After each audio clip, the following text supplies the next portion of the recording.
할렐루야. 네, 은혜 받고 행복하세요. 이번 주간이 대림절 몇 번째 주가 되죠? 세 번째 주가 됩니다. 앞에 보시면 촛불이 몇 개 켜져 있습니까? 세 개가 켜져 있습니다. 첫 번째 촛불이 소망의 촛불입니다. 한번 해보십니다. 소망의 촛불. 빛으로 오신 예수 그리스도가 우리의 희망이다 그 말이죠. 저 불을 켜면서 하나님 주님이 나의 희망이십니다. 예수님이 우리 가정의 희망이 되시고, 예수님이 이 땅의 희망이 되시고, 예수님이 내 인생의 희망이 되시고, 그래서 우리가 부르는 찬송 가운데 나의 기쁨 나의 그 다음에 소망 되시며 그 다음에 나의 생명이 되신 주, 거기에서 나의 뭐가 되느냐면 소망이 된다 이 말이에요. 이제 그 마음으로 첫 번째 초에 촛불을 켭니다. 두 번째 초에 촛불을 회개의 촛불이라 그럽니다. 한번 해보십니다. 회개의 촛불. 회개를 여러 가지 우리가 해석하고 말할 수 있습니다만, 특별히 연말이 되면 우리가 성탄절을 맞이하고 대림절을 맞이하면서 회개할 것이 많을까요? 적을까요? 어쩔 수 없어요. 살면서 이것도 저것도 하나님 앞에 죄송하고, 이것도 저것도 이상한 먼지가 자꾸 이렇게 쌓여져 가고, 이제 그것을 비우는 것이 회개입니다. 우리가 영적인 회개도 필요하고 삶의 회개도 필요하고, 그래서 우리가 연말이 되면 가정 안에 둘러보시고 안 쓰는 것은 버리는 회개도 필요합니다. 그냥 쌓아놓기 바쁘고 나중에 보면 쓰지도 않고 그러잖아요. 그러니까 우리가 삶에서도 그런 비움이 필요하고요, 정신적으로도 비움이 필요하고 영적으로도 비움이 필요합니다. 그래서 우리가 두 번째 촛불을 켜면서 우리가 회개하는 거예요. 그래서 안 쓰는 것은 정리를 좀 하십시오. 안 입는 옷이 있으면 좀 정리하셔서 선교지로 좀 보낼 수 있으면 보내시고, 안 쓰는 그릇이 있으면 이웃에게 좀 필요하시면 이웃에게 좀 나누어 주시고, 별로 아멘도 안 하시는데 여러분, 그게 회개입니다. 그냥 막 아버지 집에 와서 하나님 죄송해요, 잘못했어요, 그 회개만 회개가 아니라 삶에서 우리가 그런 회개가 필요해요. 그래서 주님 맞이하기 전에 내 속에 있는 더러운 것을 다 비워버리게 하시고, 내 속에 잘못된 어떤 영적인 용서치 못하는 것도 비우고, 그게 회개의 촛불이에요. 오늘 세 번째 초의 촛불을 밝히는데, 이 촛불을 따라서 하십니다. 사랑의 촛불. 하나님의 세상을 이처럼 사랑하사 독생자를 어떻게 해요? 주셨으니 이는 저를 믿는 자마다 멸망치 않고 영생을 얻게 하려 하심이니라. 주신 그 이유와 동기와 목적이 무엇일까? 사랑이라고 하는 거예요. 그래서 세 번째 초에 사랑의 촛불을 켭니다. 이 한 주간 동안 새벽의 제단을 지키면서, 이 대림절을 지키면서 사랑의 놀라운 축복이 여러분 속에 넘치기를 주의 이름으로 축원합니다. 오늘 만나는 사람은 누구냐면 아하스입니다. 이분의 아버지는 요담이죠. 요담이라고 하는 이 자기의 아버지는 물론 이제 그 끝에 부분에 약간의 좀 변질이 있었습니다만은 그래도 통치를 잘했습니다. 그래서 여호와 보시기에 정직히 행하여 쓰나, 참 그게 참 안타까워요. 여호와 보시기에 정직히 행하였다로 끝나면 얼마나 축복이겠어요. 하나님 보실 때 끝까지 믿음으로 살았다, 이렇게 끝날 수 있으면 축복이잖아요. 초창기에는 목회를 열심히 하였으나 이것 골치 아픈 거죠. 그러니까 참 이 왕들의 역사를 이렇게 살펴보고 열왕기 상하를 우리가 같이 읽어가면서 안타까운 부분이 바로 그거예요. 처음부터 베린 게 아닙니다. 처음부터 엉뚱한 길로 간 게 아닙니다. 처음에는 잘 갔어요. 처음에는 초심의 마음으로 열심히 했어요. 처음에는 하나님 앞에 정직한 마음으로 뜨거움으로 시작을 했어요. 그런데 마지막에 가서 이게 나로 끝나는 거예요. 이 요담도 마찬가지거든요. 아하스의 아버지도 마찬가지입니다. 그래서 여호와 보시기에 정직히 행하였으나 그런데 거기에 영적인 하나의 걸림돌이 그걸 넘어지게 해서 그 평가를 받았습니다마는, 그런대로 요담은 그렇게 선한 왕으로 그렇게 평가를 받습니다. 그런데 이 아들은 세상에 이렇게 엉망으로 통치할 수 있을까 싶을 정도. 이스라엘의 역사 가운데 가장 악한 왕의 정점을 찍은 사람이 아합 왕입니다. 이스라엘의 왕 가운데 이쪽에 남쪽 유다 가운데 가장 악한 왕의 클라이막스, 정점을 찍은 사람이 누구냐면 아하스입니다. 아버지는 선하게 살았는데 아들은 이렇게 엉망으로 살 수 있을까? 여러분, 우리가 가정을 일으키고 자식을 기르면서 부모의 기도가요, 끝까지 가야 합니다. 평생 짊어져야 할 기도 제목이 자식입니다. 지금은 그런 대로 나가서 감사하는 자녀도 있고 그렇지 못하는 자녀도 있습니다마는, 그 자녀를 하나님께서 다시 한번 도와주셔서 잘 나가는 자녀라면 교만하지 않게 하시고, 잘 나가는 자녀라면 믿음의 자리를 떠나지 않게 하시고, 지금 내 마음에 흡족하지 않는 자녀라 할지라도 하나님이 그를 세우셔서 하나님 나라의 귀한 일꾼으로 쓰시게 되기를 바라고, 끝까지 기도해야 할 기도 제목이 자식입니다. 그래서 아하스라고 하는 이 왕이 이제 왕이 되는데요, 이 20살의 왕이 돼서 16년 동안 통치를 합니다. 근데 이 단어의 뜻이 바로 무슨 뜻이냐면, 그가, 이름의 뜻이 그래요. 붙잡았다라고 하는 뜻이에요. 그러니까 붙잡긴 붙잡았습니다. 문제는 뭘 붙잡았느냐, 그거죠.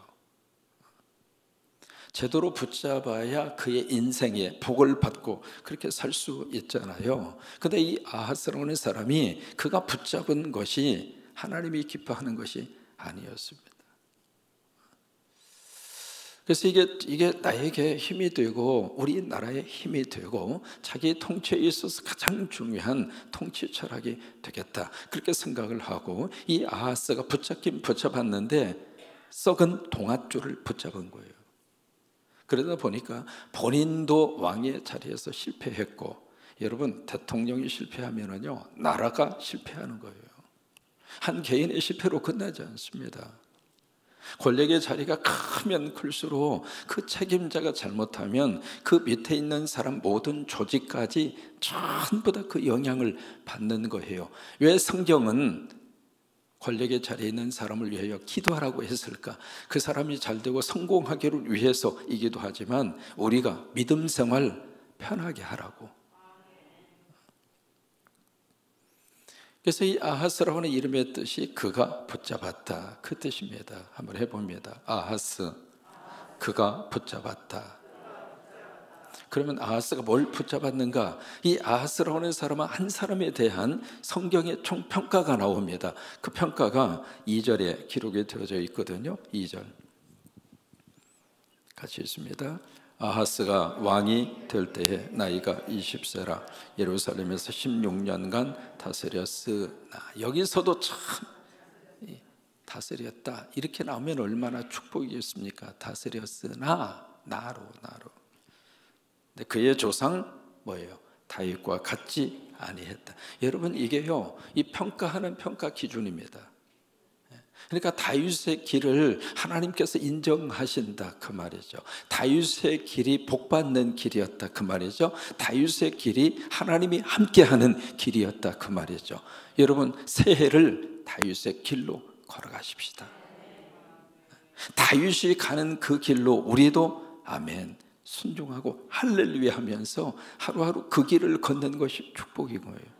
근데 다윗의 길을 걷지를 않았다. 하나님 보시기에 바른 길이 아니었다. 하나님 보시기에 믿음이 있는 길이 아니었다, 그 말이죠.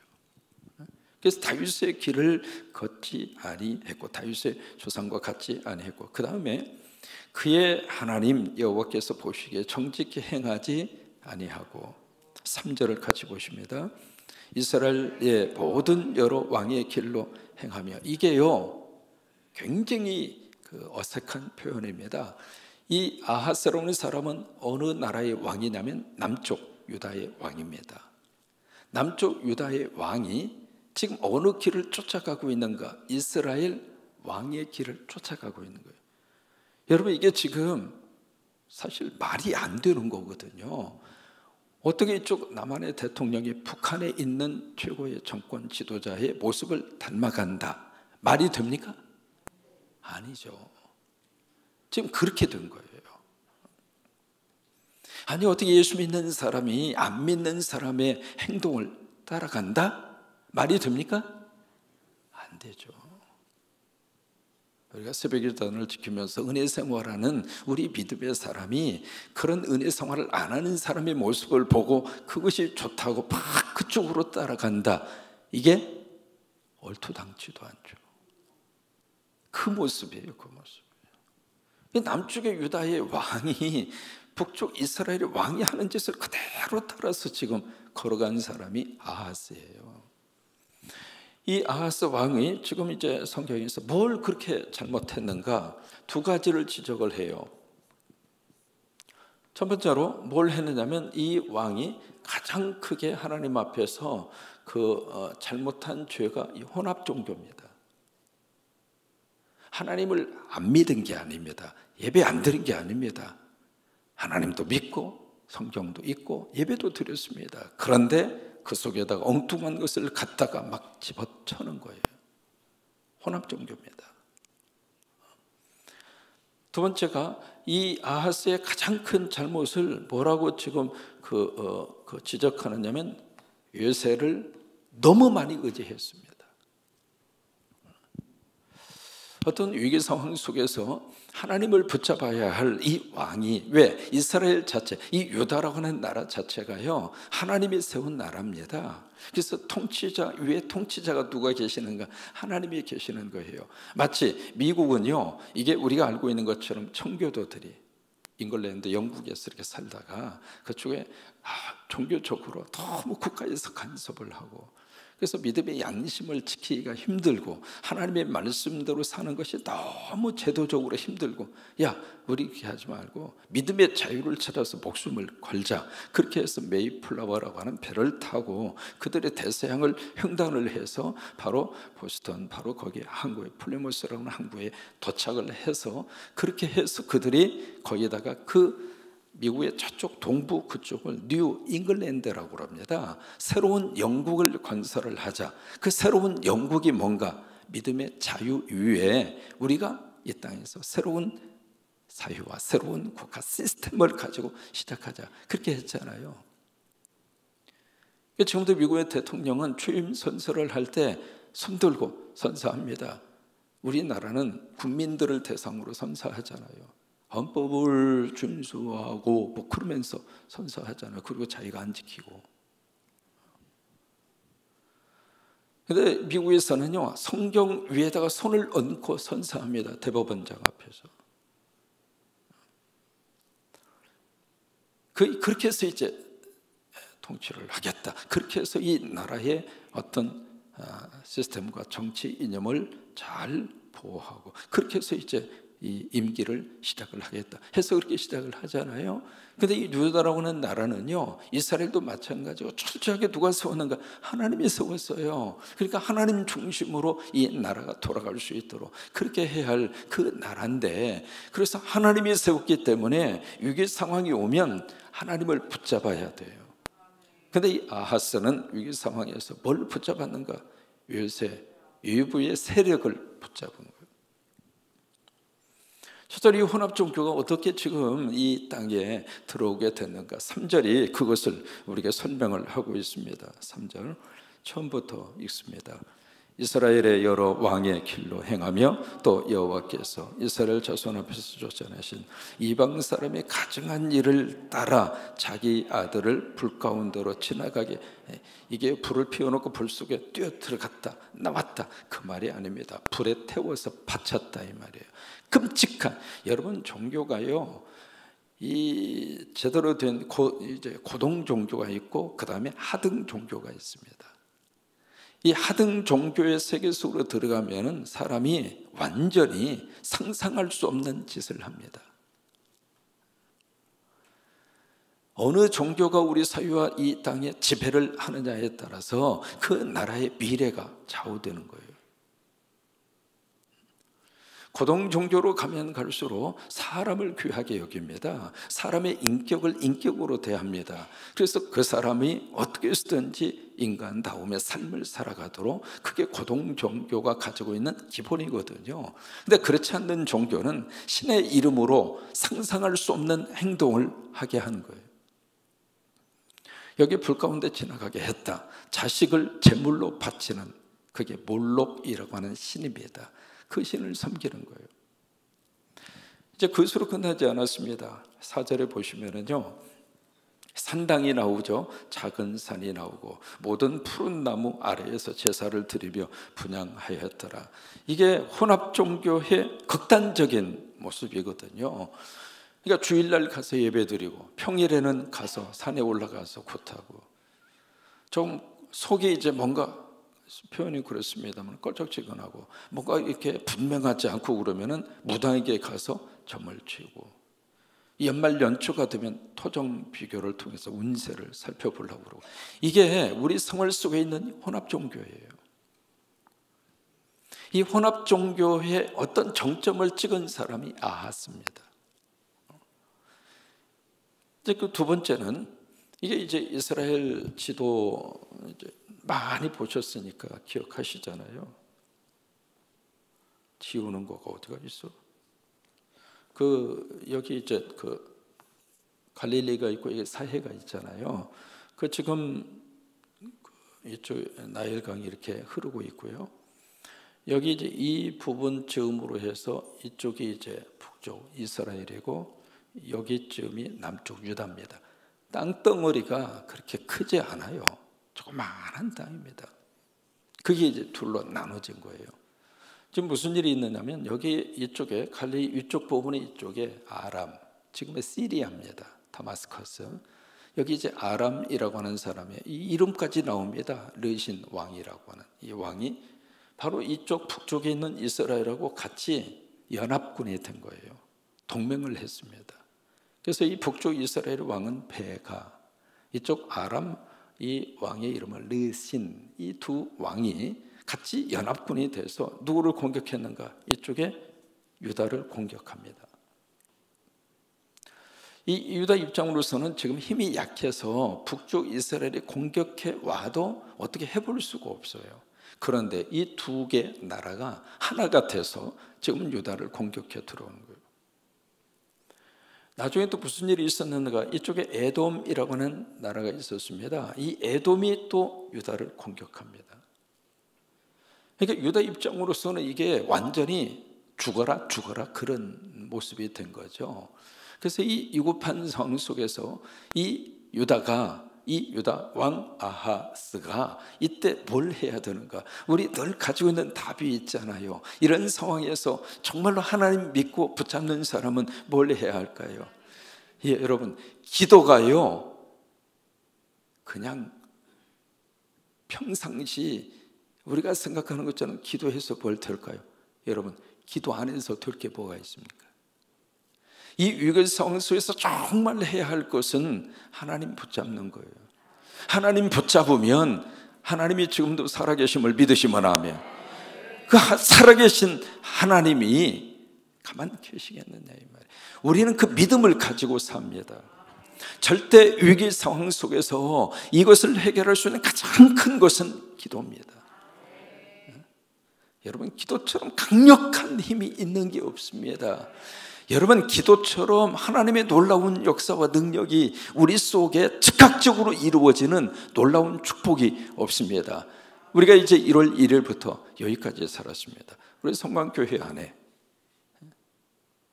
하나님의 기도가 우리 교회를 통해서 어떻게 역사하시고, 여러분들의 기도가 가만히 생각해 보세요. 내 삶 속에 내가 그때 드렸던 그 기도를 하나님이 어떻게 역사하셨는가. 1988년 4월 26일 무슨 날인 줄 아십니까? 모르시는 게 정상이죠. 제가 한국을 떠나 이민 간 날입니다. 그때 탔던 비행기가 지금은 운행을 잘 안 합니다만 노스웨스트라고 하는 미국의 비행기였습니다. 비가 억수같이 쏟아지는 그날 비행기에 앉아서 기도했습니다. 하나님, 내가 20년 동안 미국에 가서 공부하고 목회할 수 있는 환경을 만들어 주시고 20년 후에 하나님이 저를 이 땅에서 부르시면 저는 아멘하고 다시 와서 마지막 삶을 살고 싶습니다. 왜 그런 기도를 했는지는 모르겠습니다만 그런 기도를 하고 한국을 떠났습니다. 열심으로 목회했습니다. 앞만 보고 달렸습니다. 30대 초에 담임 목사가 돼서 교회 하나 하나님이 맡겨주셔서 20년 동안 그 교회를 열심으로 섬겼습니다. 거의 고속도로를 타고 가다가 보면은 한국에서 오는 비행기가 내리는 코스입니다. 대한항공, 그때는 아시아나가 들어오기 전이었습니다. 대한항공 비행기를 보면서 저 비행기 타면 한국 갈 수 있는데 눈물을 흘리면서 신방하고 목회하고, 그러다가 2008년도 한국으로부터 청빙 제의서를 받았습니다. 깜짝 놀랐습니다. 1988년, 2008년 몇 년입니까? 여러분, 기도가요 보통 역사가 일어나는 게 아닙니다. 그러니까 기도할 때에도 우리가 함부로 하시면 안 됩니다. 왜요? 하나님은 들으시니까. 그러니까 아하스가 이 외사가 팍 쳐들어왔을 때 그가 이름 그대로 하나님을 붙잡았으면은 자기도 살고 나라도 살고 그랬을 거 아니에요. 근데 이 상황 속에서 이 아하스가 생각하고 꾀를 생각해냅니다. 뭐냐면 바로 이쪽에 티그리스 유프라데스 이 강에서 막 일어나고 있는 한 나라가 있었습니다. 그 나라가 바로 아수르라고 하는 나라. 성경 읽으면서 가장 많이 듣는 단어죠. 그 아수르라고 하는 나라, 여기 이제 왕 이름까지 빌레셈이라고 하는 디글랏 빌세름 이런 이 나라 그 왕 이름까지 나오잖아요. 그 왕에게 지원 요청을 합니다. 지원 요청을 하면서 참 사람이요, 나라가 이렇게까지도 굴욕적으로 땅에 추락할 수 있습니다. 7절에 보시면 도움 요청을 하면서 보냈던 편지입니다. 왕의 이름으로 보낸 공식적인 국가 문서입니다. 뭐라고 거기다가 편지를 써서 그때 지원 요청을 했는가? 7절 같이 한번 읽습니다. 아하스가 아수르 왕 디글랏 빌레셀에게 사자를 보내 이르되 나는 왕의 신복이요 왕의, 참 여기 보면 한 나라의 지도자가, 한 나라의 왕이, 한 나라의 대통령이 다른 나라의 대통령에게 공식적인 문서에 편지를 쓰면서 하는 말이 나는 왕의 신하요, 나는 왕의 아들입니다. 도대체 이제 아람 왕과 이스라엘 왕의 나를 친히 청하건대 올라와 그 손에서 나를 구원하소서. 여러분, 사람은요, 인간은 인격이 있고요, 나라는 국격이 있어요. 회사는 회사의 격이 있고요, 교회는 교회 나름대로의 격이 있어요. 그것을 놓치면 안 돼요. 인격이 무너지죠, 국격이 깨져버리죠, 교회의 격이 무너지죠. 그러면 그 공동체는 우왕좌왕하는 거예요. 아하스가 급하다고 그래서 아수르 왕에게 그렇게 해요. 여러분, 이 상황에서 이사야 선지자가 그때 활동을 했거든요. 이사야 7장에 보시면 7장으로 한번 가봐요. 이사야 7장 조금 바쁘시더라도 이사야 7장 바로 그 상황에서 이사야가 했던 그 말씀이거든요. 옆에서 막 설교를 하고 옆에서 막 애언을 하면서 이 아하스 왕에게 여기서 막 이야기를 합니다. 이사야 7장에 가서 보시면은 여기 이제 이사야가 이 상황에서 말씀을 하시고 있는 내용이거든요. 여기 7장 1절에 우시야 왕의 손자 요담의 아들 유다의 아하스 왕 때에 이사야가 했던 그 선지자 그 내용이잖아요. 아람의 르신 왕 르말리아의 아들 이스라엘의 베가 왕이 올라와서 예루살렘을 쳤지만은 이 아하스 왕이 능히 이기지 못했다 그 말이잖아요. 그래서 이제 2절에 어떤 사람이 다윗의 집에 알려 이르되 아람이 에브라임과 동맹하였다 하였으므로 왕의 마음과 그의 백성의 마음이 숲의 바람과 같이 흔들렸더라. 이게 완전히 그냥 오도들 떨고 있었던 거예요. 3절에 그때 여호와께서 이사야에게 말씀을 해요. 너와 내 아들 스알 야숲은 윗못 수도 끝 세탁자의 밭 큰 길에 나가서 아스라. 이게 무슨 말이냐면 왕이 수도 파이프 공사하는 것까지 간섭을 한 거예요. 어떻게 왕이 통치 행위를 해야지 조그마한 것까지라도 간섭을 하고 거기까지도 다 관여를 하고, 그럼 어떻게 왕이 통치를 합니까? 여러분, 담임 목사가 가장 중요한 이 말씀 사역에 온 힘을 기울여서 주일마다 오는 분들이 말씀을 통해서 은혜를 받고, 그래서 이 재단의 말씀 중심으로 그래서 설교에다가 모든 것을 다 바쳐야 할 그 담임 목사가 저 전국 불나갔으니까 전국 갈고 있고, 저 수도꼭지에 문제가 있으니까 수도꼭지 갈고, 여러분 그러고 있으면 그 교회 목회가 제대로 되겠습니까? 한 나라의 왕이 어떻게 수도꼭지 배관 공사하는 거기까지 가서 간섭하고 있냐고요. 그러니까 나라가 제 꼴이 아닌 거죠. 거기 가서 아하스를 만나라 그 말이에요. 그러면서 4절에 그에게 이르기를 너는 삼가며 조용하라. 르신과 람과 르마리아의 아들이 심히 노할지라도 이들은 연기 같은 두 부직갱이 그루터기에 불과하니 두려워하지 말며 낙심하지 말라. 보여지는 현상만 가지고 놀라지 말라 그 말이에요. 이사야가 그 말씀을 하는 거예요. 그러면서 이 아수르 절대로 의지하지 말아라. 지금은 좋을지 몰라도 아수르가 너를 칠 것이다. 역사적으로 어떻게 됐는가? 결과적으로 그렇게 됐습니다. 열왕기하 16장에 아수르가 얼싸 좋다, 때는 이때다 싶어서 들어와서 이쪽에 베가하고 이쪽에 르신 여기에 그 르신 있잖아요. 아람의 르신을 죽입니다. 그리고 아람이라고 하는 나라가 역사 속에서 사라집니다. 그래서 이제 이 유다가 급한 불은 껐는데 여기에 치고 들어온 이 아수르가 쉽게 물러나지 않습니다. 결국 야금야금 유다를 먹습니다. 그런 거예요. 그러면서 이사야 7장에 이 상황, 이 아수르의 어두운 이 역사의 현실 속에서 여러분 잘 아시는 성탄절에 우리에게 주시는 말씀이 이때 이사야를 통해서 하나님이 우리에게 주신 거예요. 14절입니다. 이사야 7장 14절이에요. 같이 한번 읽습니다. 그러므로 주께서 친히 징조를 너희에게 주실 것이라. 보라, 처녀가 잉태하여 아들을 낳을 것이요 그의 이름을 임마누엘이라 하리라. 이 말씀, 하나님이 너와 함께 하신다 그 말이잖아요. 여러분, 성탄은 우리에게 주시는 하나님의 사랑의 심볼입니다. 아하스처럼 그 가장 암울한 역사의 그 한 복판 속에 하나님의 언약의 약속, 임마누엘, 예수님이 이 세상에 오셔서 우리에게 주시는 축복의 메시지입니다. 임마누엘, 어둠 속에서 내가 너와 함께 하겠다. 나는 너를 아직도 사랑한다. 그 하나님의 사인의 표현입니다. 그 축복이 오늘도 여러분 가운데 함께 하시기를 주의 이름으로 축원합니다.